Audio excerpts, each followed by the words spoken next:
it's real. It seems real from the comments, from the caption. If this is a psyop, it's a good one.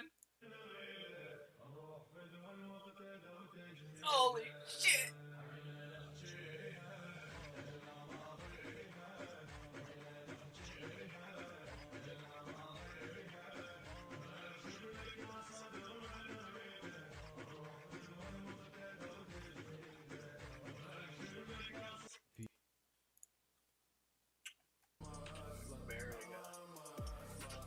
Oh, dude!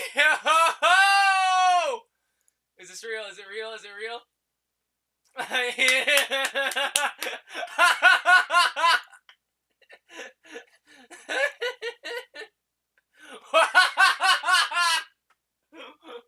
are you waiting for? Just do it! Kill me.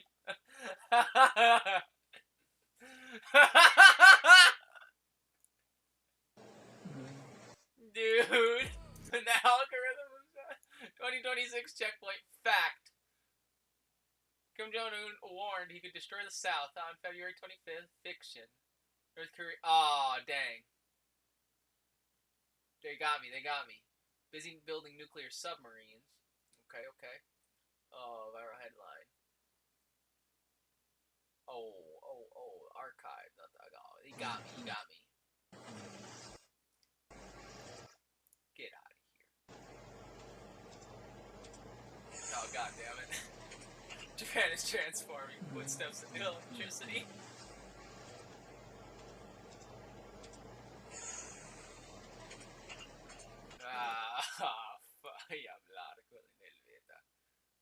In the time when drones exist, they are just doing it for the love of the game. Now that's an Instagram comment right there. That's an Instagram comment.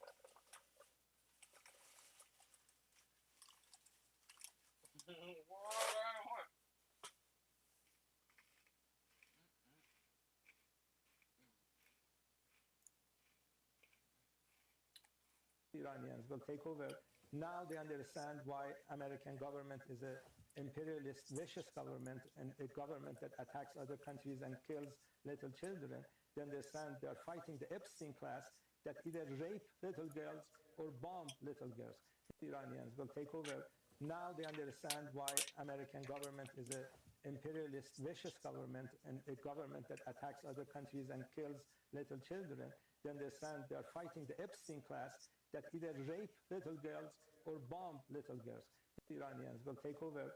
Now they understand why American government is a... I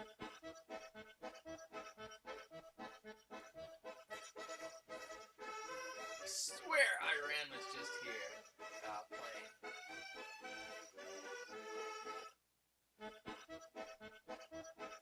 Is this real?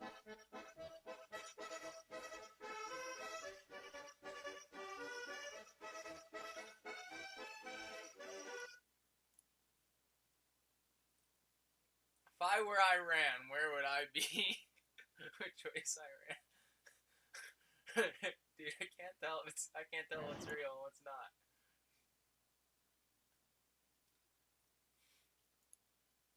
I know that this one's good.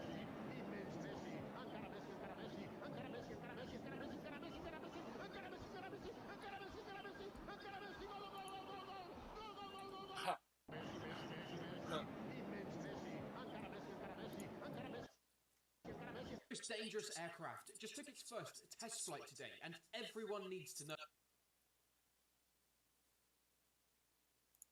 Some breaking news, and this is something we've never seen before. So here's all the news from the last 24 hours. First, last night the US shot down an Iranian drone that was trying to bomb an American. So I might have to quit making the news videos that you watch every single day. There's a reason we have...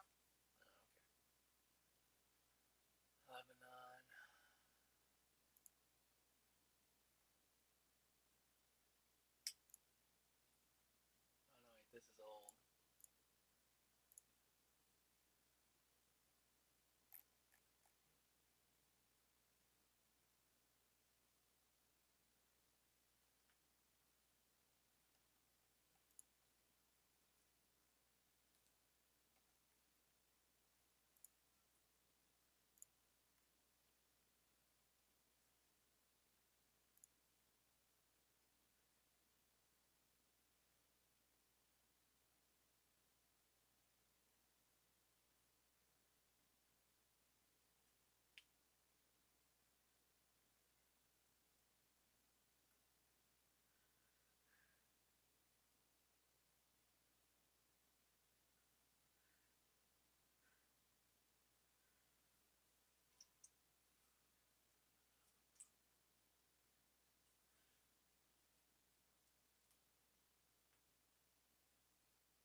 are no longer anywhere on earth in years death cult. We are never came by. Let's see. What did they actually say at the start? I didn't bother listening to the start.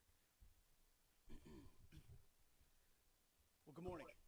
We just finished an update with Admiral Brad Cooper, the CENTCOM commander, across the CENTCOM AOR, our leadership and troops, as you would expect, doing a fantastic rocket attacks on our ships, murders at our embassies, roadside bombs, rocket attack. It kinda. It seems like there's something missing there.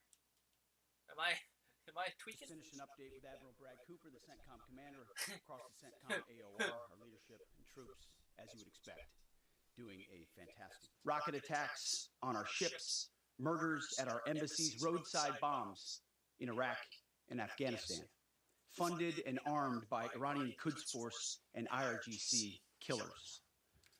My generation of veterans carry the names of brothers who never... Dude,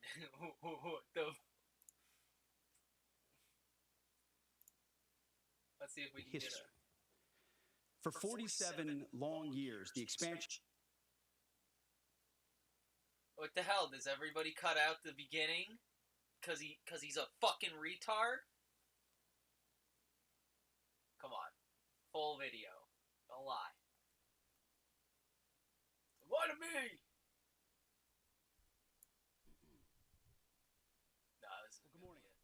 We just finished an update with Admiral Brad Cooper, the CENTCOM commander, across the CENTCOM AOR, our leadership and troops, as you would expect, doing a fantastic rocket attacks on our ships, murder... Doing fantastic, bro.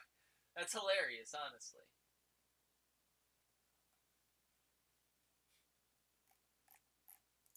At our embassies, roadside bombs in Iraq and Afghanistan, funded and armed by Iranian Quds Force and IRGC killers. My generation of veterans carry the names of brothers who never came home. Brothers butchered by Iranian-backed roadside bombs and well-armed militias, thousands of our own. Motherfucker! We didn't start this war, but under President Trump, we are finishing it. Their war on Americans has become our retribution against their Ayatollah and his death cult. It took the 47th president, a fighter who always puts America first, to finally draw the line after 47 years of Iranian belligerence. He reminded the world, as he has time and time again, being an American means something unbreakable. If you kill Americans, if you threaten Americans anywhere on earth, we will hunt you down without apology and without hesitation, and we will kill you. What the fuck? President Trump has also been very consistent. Crazy regimes like Iran, hell-bent on prophetic Islamist delusions, cannot have nuclear weapons. It's common sense. Many have said it, but it takes guts to actually enforce it, and our president has guts. Iran's stubborn and self-evident nuclear pursuits, their targeting of global shipping lanes, and their swelling arsenal of ballistic missiles and killer drones are no longer tolerable risks.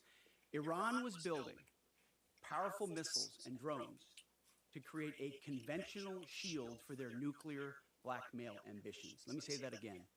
A conventional shield for their nuclear blackmail ambitions. Our bases, our people, our allies, all in their crosshairs. Dog, we've heard this before. Iran had a conventional gun to our head as they tried to lie their way to a nuclear bomb. It almost worked under Obama and his terrible deal, but not under this president. Turns out the regime who chanted death to America and death to Israel was gifted death from America and death from Israel.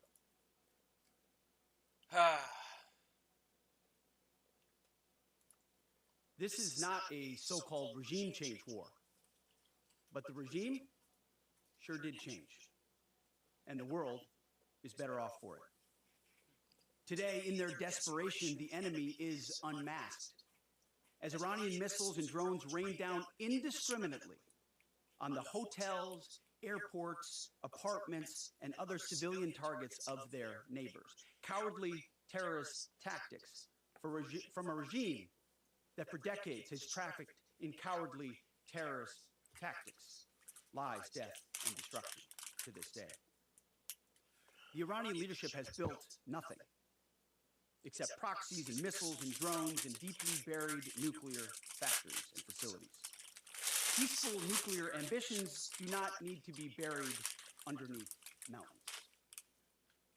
Last June, Operation Midnight Hammer obliterated their nuclear program to rubble. Afterward, we told them plainly, that's it, now make a deal. They arrogantly refused. We said, rebuild it, and we'll stop you again, this time far worse. President Trump, Secretary Rubio, Steve Witkoff, Jared Kushner, they bent over backwards for real diplomacy, offering pathway after pathway to peace. I watched it. I was there. They tried over and over and over again earnest attempts at peace. The former regime had every chance to make a peaceful and sensible deal. But Tehran was not negotiating. They were stalling, buying time to reload their missile stockpiles and restart their nuclear ambitions. Their goal, hold us hostage, threatening to strike our forces. Well, President Trump doesn't play those games. And as Secretary Rubio said after the Maduro raid, if you don't know, now you know. President Trump puts America and Americans first. He doesn't hesitate, and neither do our troops. The mission of Operation Epic Fury is laser focused. Destroy Iranian offensive missiles, destroy Iranian missile production, destroy their navy and other security infrastructure, and they will never have nuclear weapons. We're hitting them surgically, overwhelmingly, and unapologetically. With every passing day, our capabilities get stronger and Iran's get weaker. We set the terms of this war, from start to finish. Our ambitions are not utopian.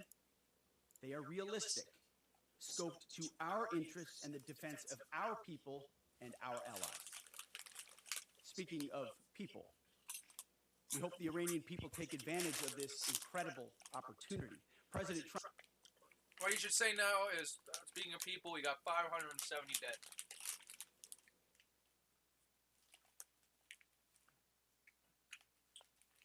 If that number will end up being true, unfortunately. And then they are.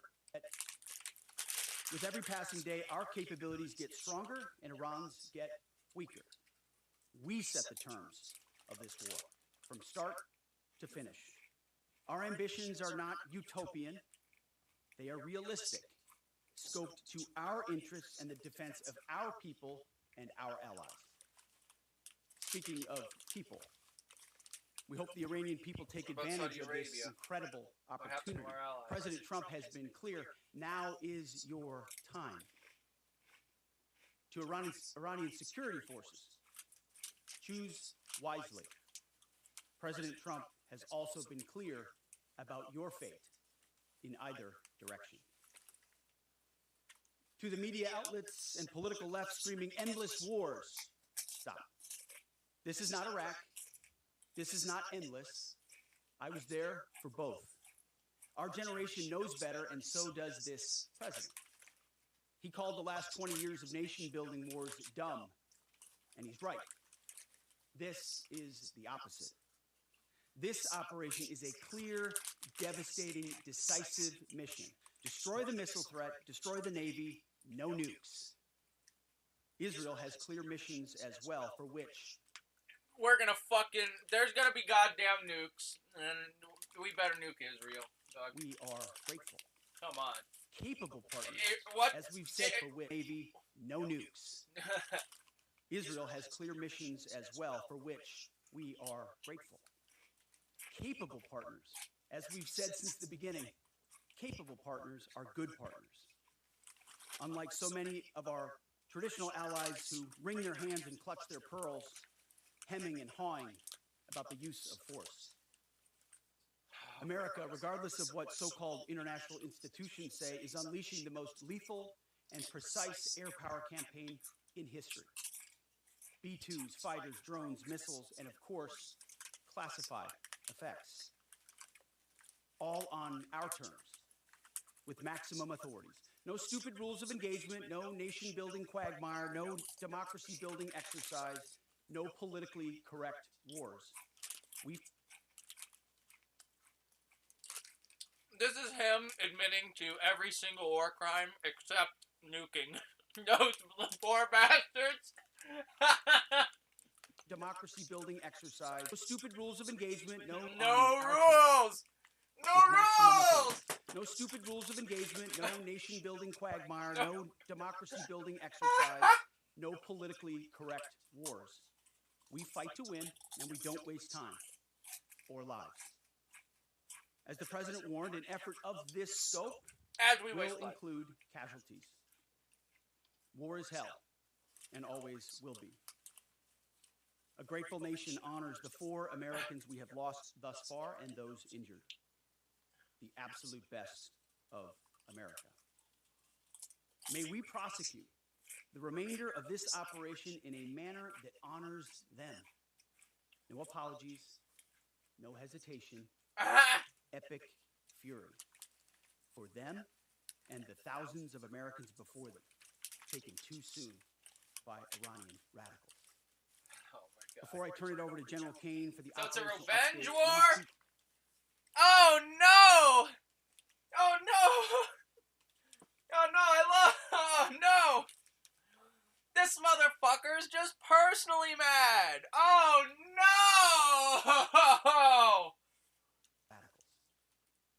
Before I turn it over to General Kane for the operational update, let me speak straight to you, the Joint Force, our warriors on the front line. This is your moment. This is the generational turning point America has waited for since 1979, and since the rudderless wars of hubris, my generation, our generation, endured. Don't listen to the noise. Just stay focused. Our commander-in-chief is steady at the wheel.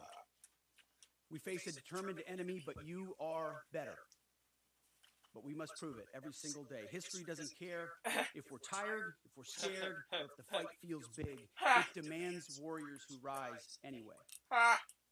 Peace through strength, the warrior ethos, lethality, unity of purpose, those are not slogans. They're the beating heart of what it means to wear the uniform, that uniform. They're also slogans. You think clearly under fire, you act decisively in chaos, you uphold the Constitution, and you uphold our country without hesitation. By a contract. We are not defenders anymore. We are warriors, trained to kill the enemy and break their will. History is watching. Be the force you swore an oath to be. Focused, disciplined, lethal, and unbreakable. Dog, what is it? Break the enemy! Yeah! We will finish this Bend their legs back! on America First conditions of President Trump's choosing. Nobody... America first? I don't know. We're kind of defending one town. Unbreakable. We will finish this on America First conditions of President Trump's choosing. Nobody else, as it should be. And know this above all, President Trump and I have your back, always. Through fire, through criticism, through fake news, through everything. We unleash you because you are the best, most powerful, most lethal fighting force the world has ever seen. May Almighty God watch over you and his providential arms of protection extend over you. Godspeed, warriors, and keep going. General Kane, over to you. Thank you, Mr. Secretary, and good morning, everyone. The purpose of my portion of the briefing today is to update you and the American people on the actions taken thus far. The briefing will discuss the preparation, the planning, setting the force, the early operations, and how we're assessing the progress thus far. So let's get started. On Saturday, 28th February at 01:15 Eastern Standard Time, 9:45 a.m. local Tehran time, on the orders of the President of the United States, U.S. Central Command, under the command of United States Navy Admiral Brad Cooper, commenced Operation Epic Fury. As I said, I'm going to walk you through the initial phases of the operation. But first, I want to express my deep condolences and the condolences of the Joint Force to the Department of War personnel killed and wounded in actions thus far. As the Secretary said, they're heroes and represent the best of our nation has to offer. They're true examples of That's what why we selfless threw service them means. into the desert to die. Just like since 1979. And we didn't even do it for ourselves this time. We actually did it because we were tricked again. You poor bastards. Deepest and for. As the Secretary said, they're heroes and represent the best of our nation has to offer. They're true examples of what selfless service means. Our deepest and heartfelt condolences are with their families, their friends, and their units. We grieve with you and we will never forget you. Additionally, I stand here before you today grateful for each service member, planner, logistician, operator across our joint force. For our Department of War civilians, our intelligence community teammates, our interagency teammates who continue to stand in harm's way alongside us. I am proud of all of you as you take the fight to the enemy, and we are the best in the world at integrating, period. I want to extend my personal gratitude to the dedicated commanders and senior enlisted leaders and the enlisted members of the Joint Force who are fighting this fight across the CENTCOM AOR. In addition to Admiral Cooper and Fleet Master Chief Compton, I want to highlight a few today. U.S. Army Central Command Commander Lieutenant General Pat Frank, who along with his team are fighting the counter-missile and counter-drone fight. United States Navy Central Command Commander Vice Admiral Kurt Renshaw and his team, who are engaged with the Iranian Navy and projecting American naval combat power from the seas. And United States Air Force Central Command Commander Lieutenant General Derek France and his leadership team, who are crushing Iranian targets from the air. I want to highlight the support to the CENTCOM fight from other combatant commands who are directly involved with this effort, to include U.S. Spacecom, U.S. Cybercom, and U.S. UCOM. I also want to specifically call out United States Transportation Command and U.S. STRATCOM for their contributions to this fight. We cannot project American combat power at the time and place of our choosing without both. And finally, I want to express how deeply thankful I am for the continued service and sacrifice of the entire Joint Force and their families. Their unwavering commitment and dedication are the cornerstones of this effort. So let me start with a few details. First, to be clear, as the Secretary said, this is not a single overnight operation. The military objectives that CENTCOM and the Joint Force have been tasked with will take some time to achieve, and in some cases will be difficult and gritty work. We expect to take additional losses, and as always, we will work to minimize U.S. losses. But as the Secretary said, this is major combat operations. So let me talk about the preparation and the planning. On February 28th, the full strength of America's armed forces came together in a unified purpose against a capable and determined adversary. The United States Army, Navy, Marine Corps, Air Force, Space Force, Coast Guard, and our reserve components integrated across our combatant commands and began coordinated operations with the Israeli armed forces of an unprecedented scale. As the Secretary laid out, our military objectives are clear. Our mission is to protect and defend ourselves and, together with our regional partners, prevent Iran from the ability to project power outside of its borders and be ready for follow-on actions as appropriate. Across every domain, land, air, sea, cyber, the U.S. Joint Force delivered synchronized and layered effects designed. Well, let's wait on that one.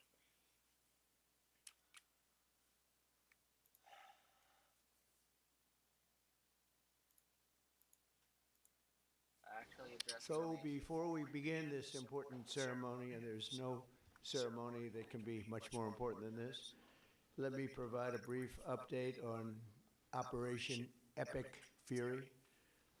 Today, the United States military continues to carry out large-scale combat operations in Iran to eliminate the grave threats posed to America by this terrible terrorist regime.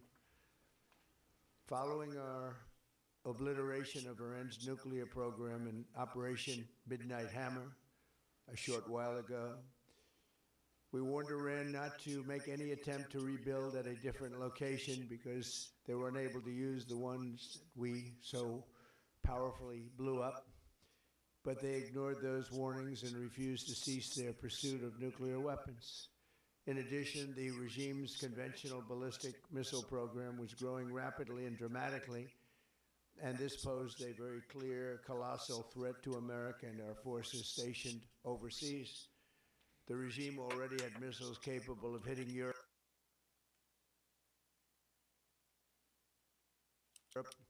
and our posed ballistic missile of nuclear weapons.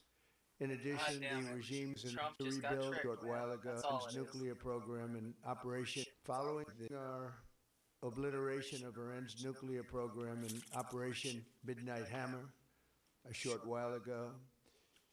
We warned Iran not to make any attempt to rebuild at a different location because they were unable to use the ones we so powerfully blew up. But they ignored those warnings and refused to cease their pursuit of nuclear weapons. In addition, the regime's conventional ballistic missile program was growing rapidly and dramatically, and this posed a very clear, colossal threat to America and our forces stationed overseas. The regime already had missiles capable of hitting Europe and our bases, both local and overseas, and would soon have had missiles capable of reaching our beautiful America.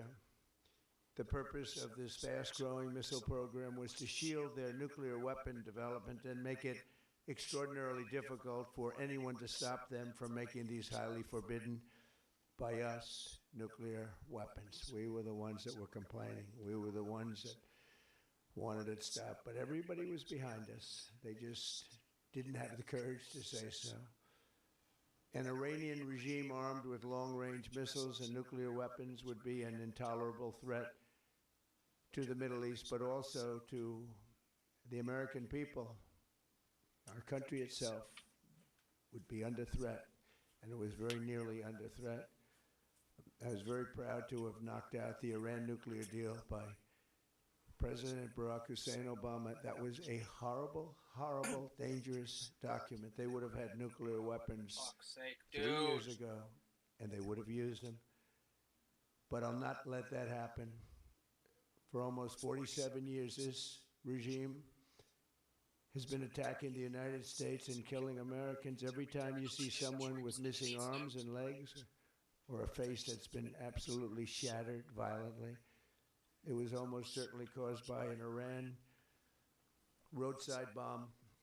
They were put there by General Soleimani, who was the father of the roadside bomb. Very proudly, he thought, but I terminated him in my first term. This was our last best chance to strike what we're doing right now and eliminate the intolerable threats posed by this sick and sinister regime. You better turn And on they that are indeed Yahoo sick and swag on. sinister. Our objectives are clear. First, we're destroying Iran's missile capabilities, and you see that happening on an hourly basis, and their capacity to produce brand new ones, and pretty good ones they make. Second, we're annihilating their navy. We've knocked out already 10 ships. They're at the bottom of the sea. Third, we're ensuring that the world's #1 sponsor of terror can never obtain a nuclear weapon. Never going to have a nuclear weapon. I said that from the beginning. They're never going to have a nuclear weapon. They were on the road to getting one legitimately through a deal that was signed foolishly by our country. And finally, we're ensuring that the Iranian regime cannot continue to arm, fund, and direct terrorist armies outside of their borders. And we thought we had a deal, but then they backed out. And they came back, and we thought we had a deal, and they backed out. I said, you can't deal with these people. You got to do it the right way. Today we grieve for the 4 heroic American service members who have been killed in action and send our love and support to their families. In their memory, we continue this mission with ferocious, unyielding resolve to crush the threat this terrorist regime poses to the American people, and a threat indeed it is. We have the strongest and most powerful by far military in the world, and we will easily prevail. We're already substantially ahead of our time projections, but whatever the time is, it's okay. Whatever it takes, we will always, and we have right from the beginning, we projected 4 to 5 weeks, but we have capability to go far longer than that. We'll do it. Whatever somebody said today, they said, oh, well, the president wants to do it really quickly. After that, he'll get bored. I don't get bored. There's nothing boring about this. Do you agree with that, Pete? I don't think there's anything, Mr. General. I think there's nothing boring about it. Somebody actually said from the media, I think he'll get bored after about a week or two. No, we don't get bored. I never get bored. If I got bored, I wouldn't be standing here right now. I guarantee you that, to go through what I had to go through. We also projected 4 weeks to terminate the military leadership, and as you know, that was done in about an hour, so we're ahead of schedule there by a lot. But please join me in thanking every American service member who bravely is standing in harm's way. They really are incredible, and I just want to thank you. We have a lot of them right here. Thank you very much. Thank you.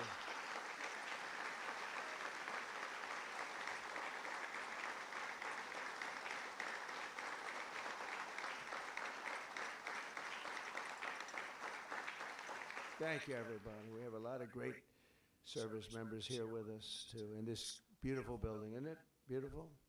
We're adding on to the building a little bit. We're improving the building. See that nice drape? When that comes down, right now you see a very, very deep hole.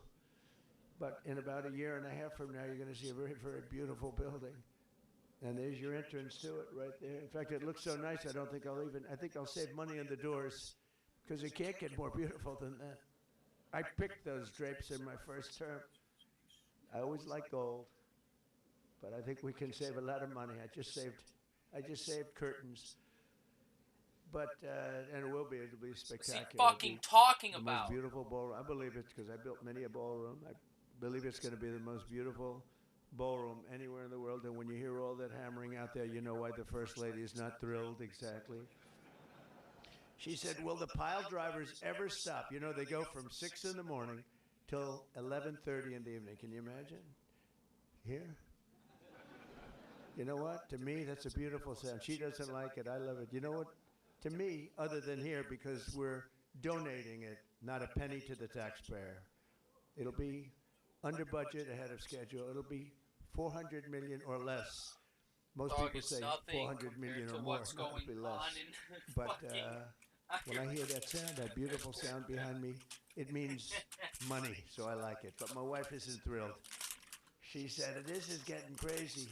I said, don't worry about it. We'll be all finished up in a few months. Oh, God. But now for the reason that we're gathered this morning to recognize the unsurpassed courage of 3 really incredible American heroes, 1 living and 2 no longer with us. So together, we recognize the exceptional valor of Master Sergeant Roderick Edmonds. And maybe I could ask your families to stand, because they're beautiful families. I got to meet them, and please.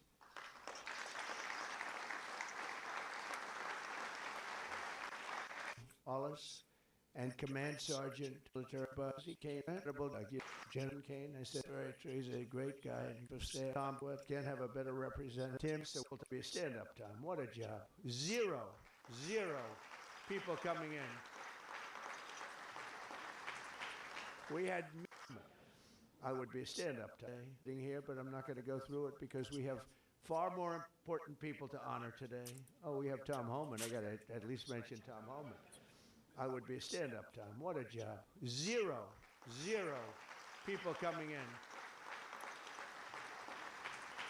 We had millions and millions. What is he fucking talking about?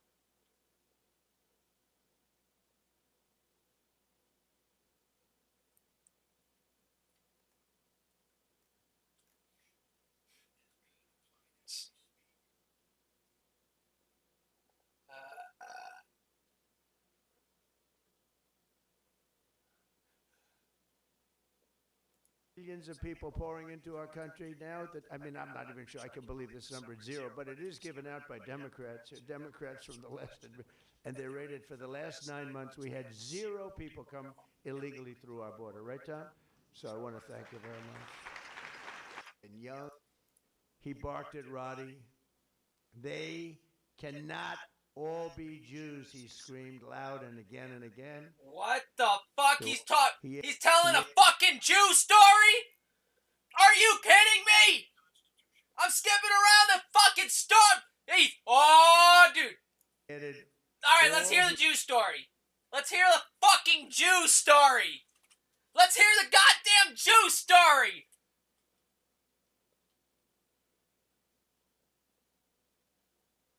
Who disobey this order will be shot in 45. A Nazi as top-ranking infantry completely overrun the force calls. That was a big one. Massively outnumbered by enemy forces to Europe. Medal of Honor, but it's been shut down. But now you are brave, amazing people. The other, meaning he was responsible for in the case. He barked at Roddy. Luger picked his team and devised a plan. The next morning, all 1,200 American men fell in line together, shoulder to shoulder. Enraged, the Nazi commandant rushed forward, drew his Luger pistol, and pressed the barrel between Sergeant Edmonds' eyes. God damn it. He barked at Roddy. God damn it. They cannot all be Jews, he screamed loud and again. And staring straight back into the raging face of evil, Sergeant Edmonds replied fearlessly, "We are all Jews here." The Nazi officer lowered his weapon and the soldiers erupted in cheers. With total disregard for his own life, Roddy had saved over 200 of his fellow service members. Their camp was liberated 2 months later. We're honored to be joined today by Roddy's son, Chris. Please stand up as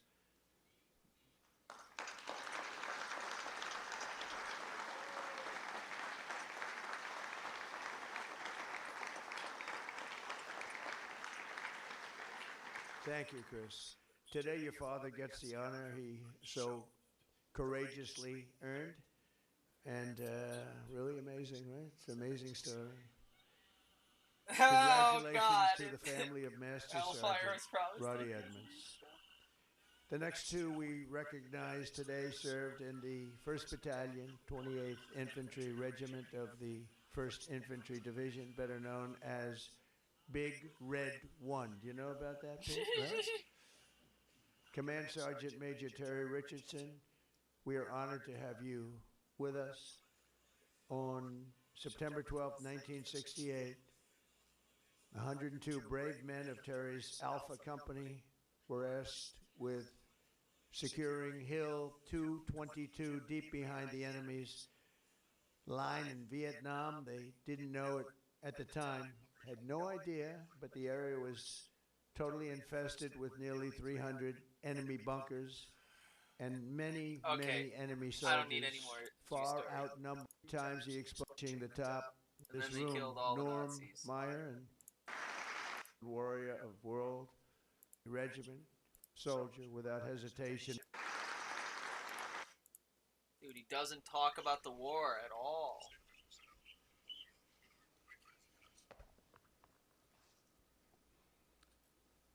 Mr. President, Minister of War, my Minister Polish of National Defense, distinguished guests, everyone gathered here today, dear my Basia, Michael and Jacob, especially dear Linda and Robert, and the entire Always family. What do you have that you did not receive? This is how I would like to begin these few words, to speak to you all here. In this special place and on occasion of this incredibly important ceremony, one that is significant for many, but truly especially exceptional for me, is a particular privilege and a great honor. Above all, however, it is my commitment. It is a part of my new mission, which began 13 years ago. A soldier is not something you are from time to time. It is who you are forever. It is just like you are not a mother, a father, a sister, and brother, or as only for a moment. These are not roles given to us for a while. They are a great gift, but also a great lifelong commitment. Yes, today my commitment and my greatest gift is to cultivate the memory of true, heroic act of courage that I witnessed performed by your beloved son, Michael. Oh, for fuck's sake, dude.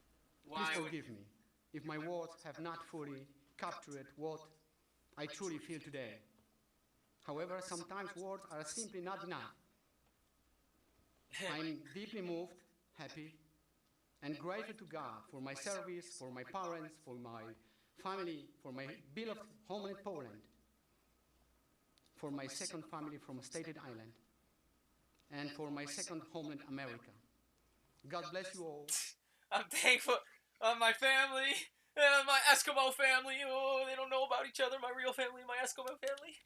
Michael, thank you for your service, and I will see you in our heavenly homeland. Thank you for your service. Thank you so much.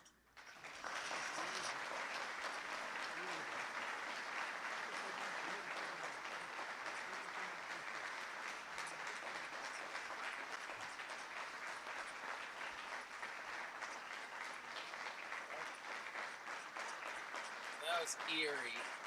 Put the guy that couldn't talk on stage and he says nothing.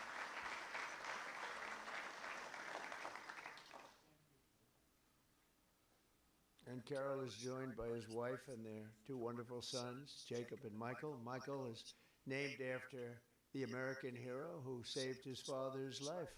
So stand up, Michael. Let me see. Joined by several members of the Polish government, including representatives of the with you. I story Pope sealed the Polish-American bond. We have a great bond. We have a great relationship with your country. And I just want to thank you to Michael's parents, Bob and Linda, your son's selflessness in the face of... Thank you. And now I would like to ask the military aide to come forward and read the citations, and then we will do the honors. Thank you all very much. This is a tremendous honor for me to be here. Thank you. Please, military aide.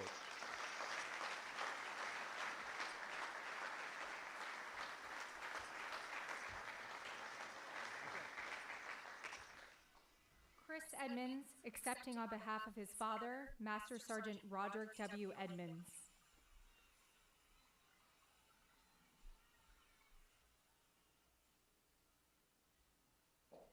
The President of the United States of America, authorized by Act of Congress, March 3, 1863, has posthumously awarded in the name of Congress the Medal of Honor to Master Sergeant Roderick W. Edmonds, United States Army.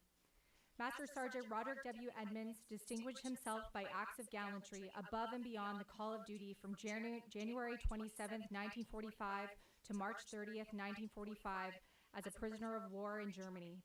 Upon arrival at Stalag 9A, dude, who cares? Sergeant with the unit. The President of the United States of America, authorized by Act of Congress, March 3, 1863, has awarded in the name of Congress the Medal of Honor to Staff Sergeant Terry P. Richardson, United States Army. Staff Sergeant Terry P. Richardson distinguished himself by acts of gallantry above and beyond the call of duty on September 14, 1968. With the Richardson,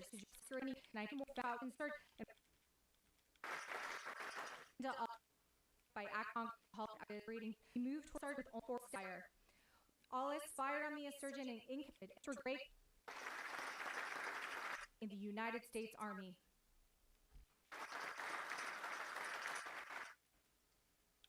Unfailing addiction.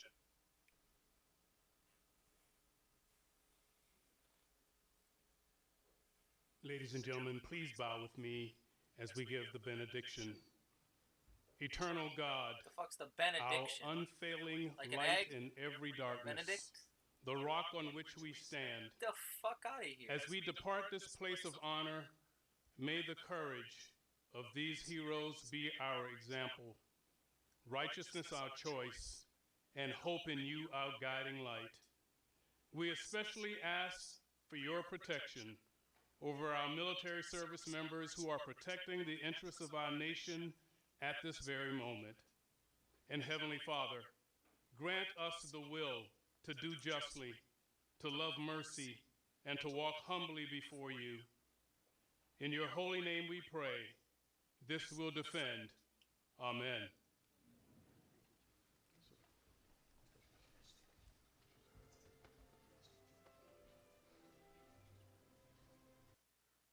What the fuck?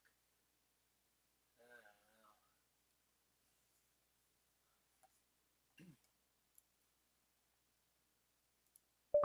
Review of everything that has happened in Iran so far.